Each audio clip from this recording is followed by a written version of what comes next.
The use of language in relationships is crucial to create a positive atmosphere instead of a toxic atmosphere. Now, we're talking here not only about a relationship between parents and children, but a relationship between the children themselves, and how we as parents can foster that type of positive relationship.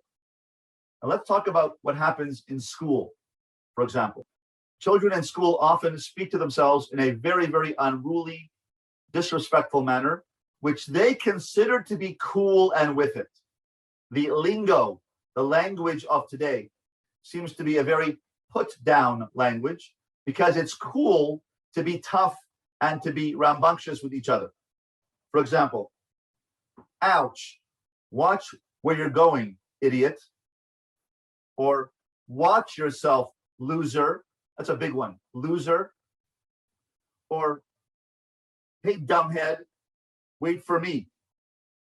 Now, this kind of language also pervades our own families as well amongst siblings. And siblings say nasty things to each other. Stupid, idiot, stop bothering me, you're annoying me. And we have to try to prevail upon them to speak to each other in a positive way as well. What is that positive way?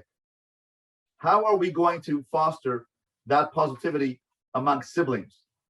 Here are some examples, as I'm going to share my screen, of how people amongst friends themselves, and this applies also to siblings, how we can teach each other by modeling to our children how we can speak to them, and how we can model that for children and siblings amongst themselves as well.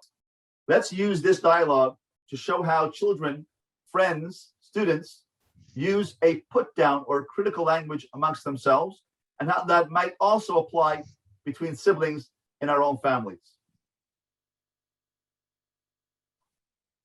I told Betsy I had a crush on Eric. Oh, Betsy, are you crazy? She said she wouldn't tell anyone. And you believed her? She promised. Yeah, like blabbermouth Betsy could keep her big mouth shut. But she swore she would. You are such an idiot. Even though the lingo, the language that children use amongst themselves is a cool with it, put down language, usually when we're not careful, we're not conscious, when they're not conscious, that actually makes people feel horrible. It makes them feel worse when they're going through a difficult time. Let's try the response. Let's try a better way.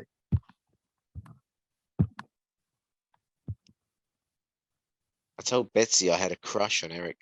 Oh? I don't know why, it just slipped out.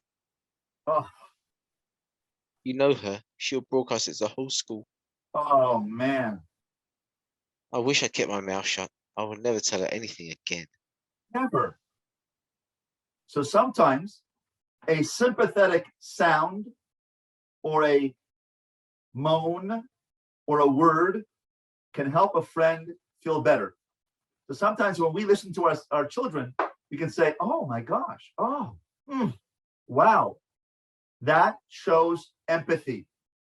If we model that for our children, then I believe that we will tell our children and show our children by example how they can speak with each other. And with the older children in your family, you can actually sit down with them with this book and with this example and show them how to do it. Because you can call them a big sister or a big brother, and you say, can you speak in this fashion to your younger siblings? I'd like you to be more empathic. I'd like you to learn the technique, because this is going to prepare you for your own marriage.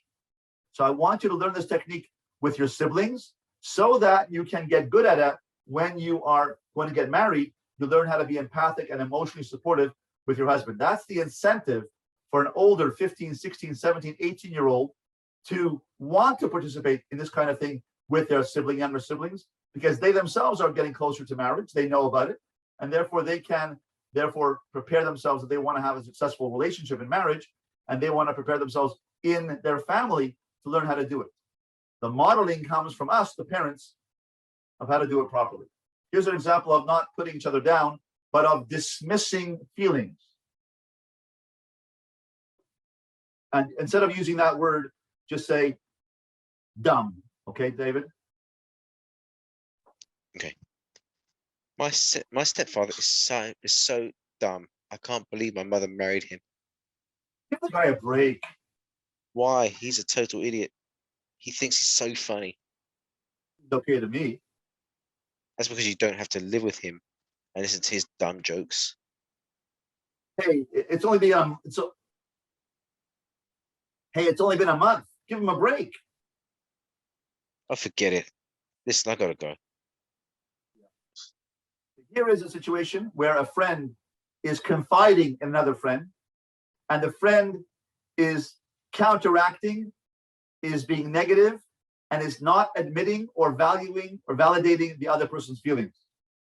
So when a friend brushes aside your feelings, you're not likely to want to carry on that conversation. Same thing with our children. Don't contradict them when they say, I hate my teacher. Don't talk that way about your teacher. I don't like my friend. Don't talk that way. You'll never have friends that way. What we're doing is we're negating, shutting down the conversation. It's like drop the mic, the end of the conversation.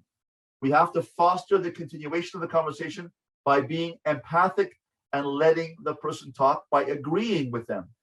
But we're not agreeing necessarily with the content of what they're saying. We're agreeing with the feelings that they're expressing.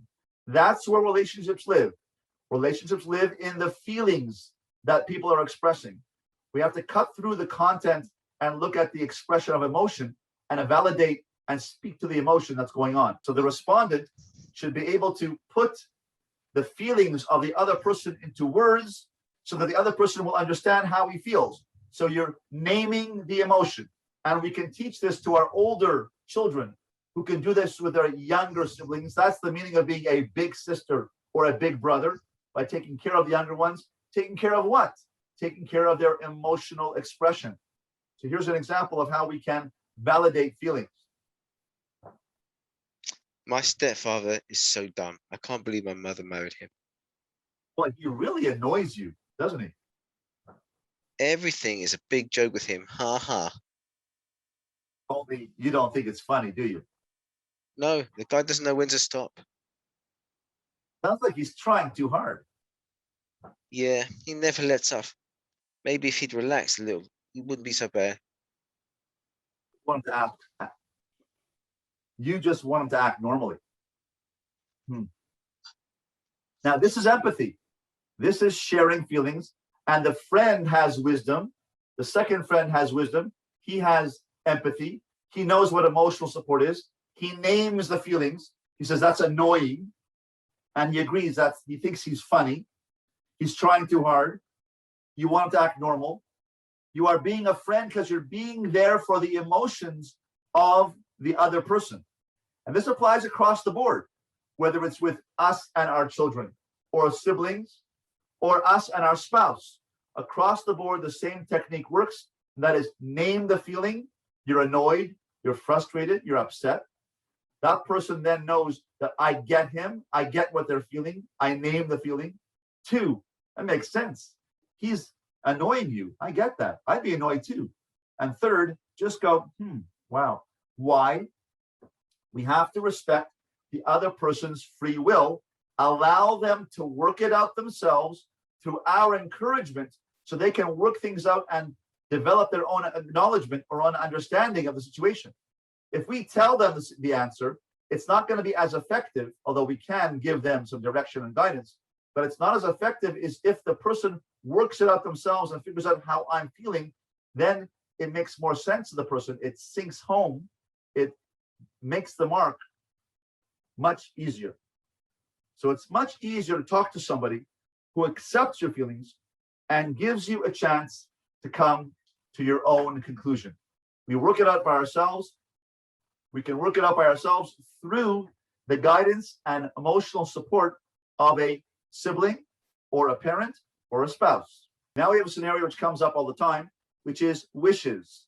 I wish I could do this. I wish I could get that. I wish I can go to this place. This happens very often with our children. that they want something and we can't afford it, or we don't want to give it to them, or it's not appropriate for them. Or among siblings, I wish you would stop doing that. I wish you would be so annoying. So wishes, how do you handle wishes or desires which are unaccepted? Let's see. Oh, look at these great boots. You already have boots just like those. Mine are cheap looking. These are so cool. And so expensive. Check out that price tag. I don't care. I want them. You want everything you see. No, I don't. Yes, you do. You're so spoiled. So here's two friends, and friends can be very biting. Siblings can be very biting. Spouses can be very biting. So we use criticism as an attack on other people, or a lack of empathy as an attack because we don't validate the other person. So when a friend dismisses my wishes and puts me down for even having my wishes, a person can feel demeaned and frustrated. This is not called emotional support. So even in the area of wishes, I want, desires, we can learn how to be empathic. How do we do that? By giving in to the fantasy, at least in idea, in concept, if we cannot give them what they want in reality. This is emotional support. I understand your wishes. I get what you want. I'm sorry you can't have it right now, but I'm with you. I share your feeling of desire that you want something. For example, Oh, look at these great boots. oh, it's your favorite style. I know, but they're so expensive. Which they were on sale, like half price. Yeah, but that's still too much money. What if the sign said, final sale, all boots, $4.99? Cool. I'll buy 2 pair. One for me and one for you. Thank you. Here, we turn the negative situation into a positive by empathizing and sharing the desire or the dream of the other person.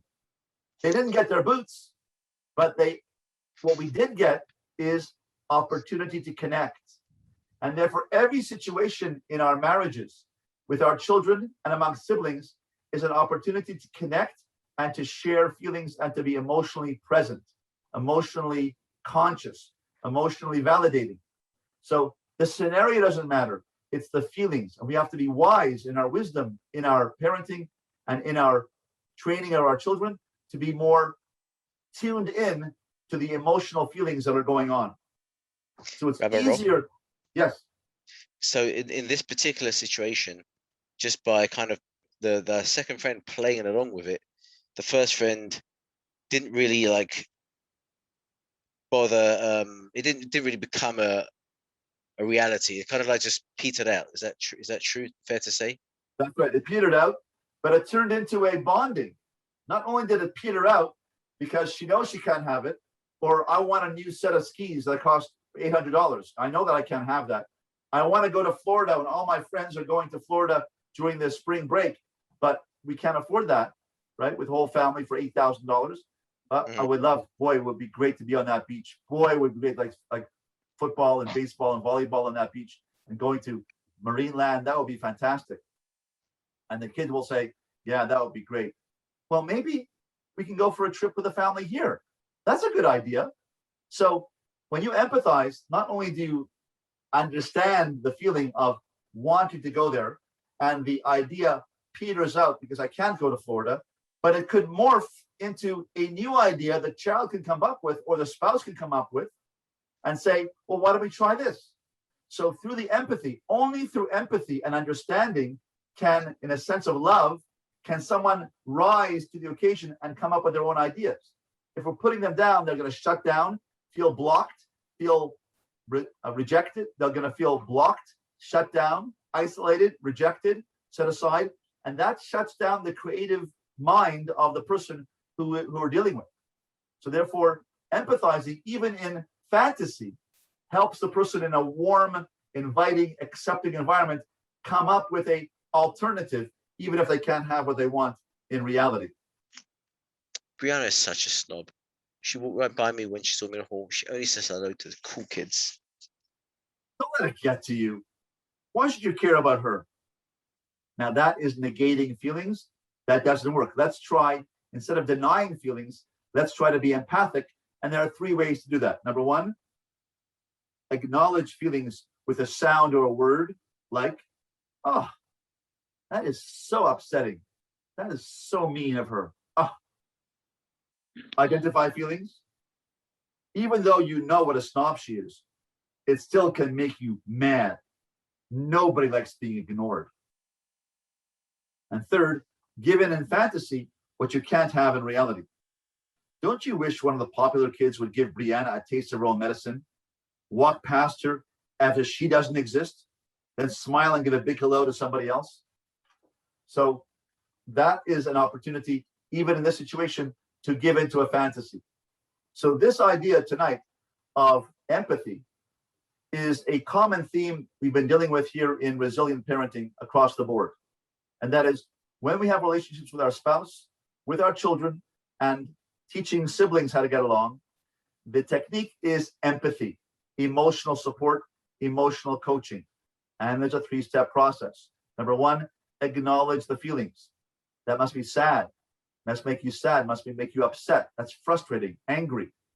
Now, I suggest that you go online and get a feelings poster called How Are You Feeling Today?